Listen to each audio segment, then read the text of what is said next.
Read Talk is supported by Read Design. With the power of machine learning, Read Design derives patterns and trends that accurately predict the characteristics of finished reads. Founded by Logan Asterling, Read Design makes quality reads with characteristics you can count on. Save valuable time and get back to what you love, making music. Visit readdesign.io to learn more.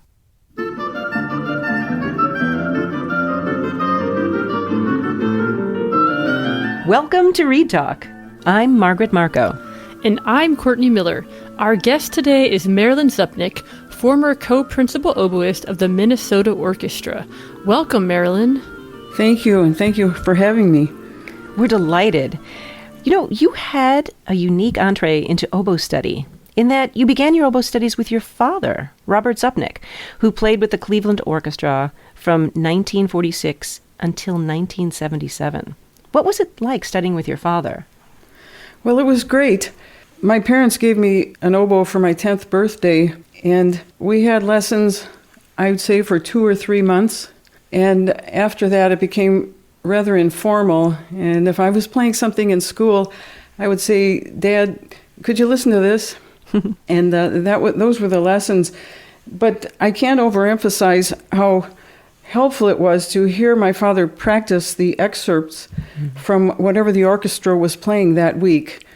He was the assistant principal, but he was always prepared in case he had to jump in and fill in for the principal oboe, which he did have to do at times.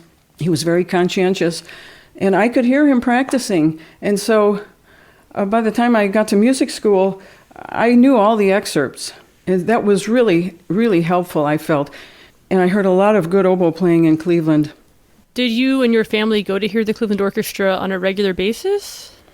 When I was growing up, as I remember, I would go mostly when my father was playing principal. He played the summer pop concerts, he played children's concerts. And my mother told me that the first concert she took me to, I was 3 years old. And she said, I just sat there, I didn't make a sound, and I was completely fascinated by the orchestra. I'm sure my father was playing. That's one of the reasons she took me. That was huge, hearing those excerpts as you were growing up, because most of us have the benefit now of hearing excerpts played on YouTube, or it's so easy to get access to great recordings. But having those excerpts played live in your home, hearing the vibrations, and hearing your father maybe spend more time on certain passages than others, that was just hugely influential, I'm sure. Yes, it was. And of course, George Zell was the music director, and I would say my father was playing the George Zell style of George Zell interpretations of the great symphonic repertoire, and of course pieces that aren't that well known. And when he was in the orchestra, it could be difficult to play for George Zell. My father was always very conscientious, and he was well behaved and everything, and very respectful. But Zell could be very difficult, and some of his comments were very critical. Yet he made that orchestra sound magnificent. The way he worked on balance and chamber music quality, listening to each other. And you can hear it on the recordings. They made a lot of recordings. But he would just micromanage everything. He would conduct the solos of his star wind players. And it was said that George Zell could conduct every note of a trill. Oh my God! They said that. So anyway, that was my father's experience there. But they really admired Zell for his musicianship, and I think what Zell was trying to do was adhere to the wishes of the composer. He put that first. Absolutely. And most of the musicians really looked up to him for that. So the wind players had to have a fairly tough skin to get through those rehearsals. Is there anything you think that in your father's personality or anything in his life that prepared him for that experience? Well, he said in one interview I read with him, he said, looking back, he said, I don't know how I did it. There was a period where he was playing principal oboe in 1965, and after Mark Lifshitz left, and then they went on a long tour of Europe and the Soviet Union for 10 and a half weeks in the spring of 1965. And he had someone else sharing the principal oboe. He asked for that, and just over the years there was a lot of pressure. But I think maybe when you're younger, it's a little easier to do that. Is there anything else you'd like to tell us about your father? When I listened to him practice, he didn't study with tabito, but he was in that school. He didn't go to music school. He actually auditioned at Curtis in the spring of 1935, his senior year in high school, and he was accepted by tabito. But my grandfather, who was a dentist, loved medicine, and he wanted his son to be a doctor. And my father, his father was the dentist, yes, that was my grandfather. He did go along with his wishes, and he turned down Curtis, and he stayed in Cleveland. He went to medical school, and he received a degree in physical therapy, which he really didn't use, except one summer when the Cleveland Orchestra didn't have a summer season. And then when he was drafted in October of 1941, during the war, he was in a physical therapy unit, also in several bands. One of the bands he was in was at the Carlisle Barracks near Harrisburg, Pennsylvania, and he took the train down to Philadelphia to study with tabito in 1943. So he took lessons with him, and he was, in trying to emulate the tabito style. One time, they were walking. He was the last student on a Saturday, and he would walk with tabito toward tabito's apartment and toward the train station. They were in the same direction, and tabito said to him, "If you practice medicine and play the oboe on the side, you will be king of the oboes." It's very fascinating because the history of where we've come from and your special connection, your familial connection, and your growing up. I mean, it's really remarkable, especially rooted in the Philadelphia and the Cleveland orchestral history. I was going to ask, how did your father come to play in the Cleveland Orchestra? My father was discharged from the Army in December of 1945, and he was about to move to New York to get his union card there. And in those days, a lot of people got a job by playing for a conductor in New York and elsewhere. He stopped home in Cleveland to visit his parents for a couple of weeks, and while he was there, he bumped into a member of the Cleveland Orchestra while I was out for a walk that he recognized. He had already been playing extra in the orchestra because they only had 3 in the section at that point. And he would play when they needed a 4th player. I remember he told me he went to Carnegie Hall with them to play Heldenleben. And he'd even play a little principal oboe in the summers when principal oboe Philip Kirchner and some of the other principals would leave for the summer because they had longer employment elsewhere. I'm not sure, it might have been Los Angeles in the summer. So he was in Cleveland, and he bumped into a cellist he knew in the orchestra, and the cellist said, "You should be playing for conductors. We have a guest conductor this week. Why don't you see if you can play for him? His name is George Sell." And my father, yes, he called the manager of the orchestra, and Sell said he would listen to him. And so my father went to Severance Hall, and he played for 15, 20 minutes. He played some excerpts, and that was it. And then he went to New York, and he got, it was either a phone call or a telegram that George Sell has been named the new music director of the Cleveland Orchestra, and would you like to be the new assistant principal oboe? He was very happy to, be able to play in his hometown orchestra. That worked out quite nicely. Right. I wonder, when you say he played in the tabito style of oboe playing, could you elaborate on how that is different from, say, maybe the Chicago style or the New York style? Tabito started a style of playing with a different sound. It was a beautiful sound. I think he had a lot of students, and each of his students played in a similar manner, but slightly different. It varies from person to person.